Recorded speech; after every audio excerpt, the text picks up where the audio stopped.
नमस्कार दोस्तों, आप सभी लोगों का एक बार फिर से स्वागत है इस YouTube चैनल द सागा में। हम एक बार फिर पेश हैं आप लोगों के सामने महात्मा बुद्ध की एक और कहानी को लेकर के। वो कहानियाँ जो हमें हमारे जीवन में सत्कर्म और एक अच्छी दिशा की ओर जाने की प्रेरणा देते हैं। तो चलिए कहानी की शुरुआत करते हैं। युवा ब्रह्मचारी था। वह बहुत ही प्रतिभावान था। उसने मन लगाकर शास्त्रों का अध्ययन किया। वह प्रसिद्धि पाने के लिए नई नई कलाएं सीखता रहता था।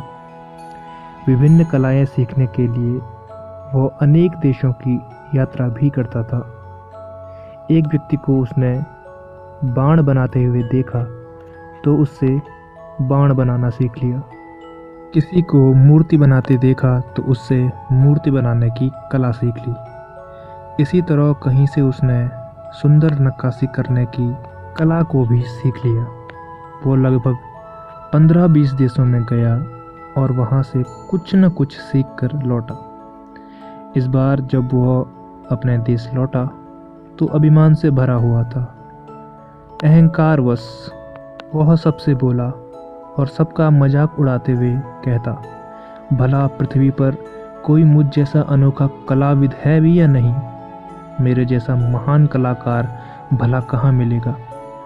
महात्मा बुद्ध को उस युवा ब्रह्मचारी के बारे में पता चला तो वह उसका अहंकार तोड़ने के लिए एक वृद्ध ब्राह्मण का रूप धर के उसके पास आए और बोले, युवक, मैं अपने आप को जानने की कला जानता हूँ।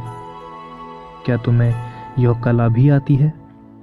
वृद्ध ब्राह्मण का रूप धरे महात्मा बुद्ध को वह व्यक्ति पहचान नहीं पाया और बोला, बाबा, भला अपने आप को जानना भी कोई कला है?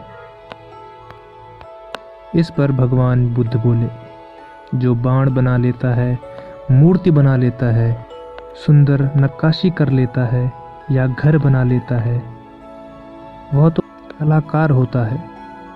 यह काम तो कोई भी सीख सकता है, पर इस जीवन में महान कलाकार वही होता है जो अपने शरीर और मन को नियंत्रित करना सीख जाता है। अब बताओ, ये कलाएं सीखना ज़्यादा बड़ी बात है या फिर अपने जीवन को महान बनाना? बुद्ध की बातों का अर्थ समझकर युवक का अभिमान चूर चूर हो गया और वह उनके चरणों में गिर पड़ा।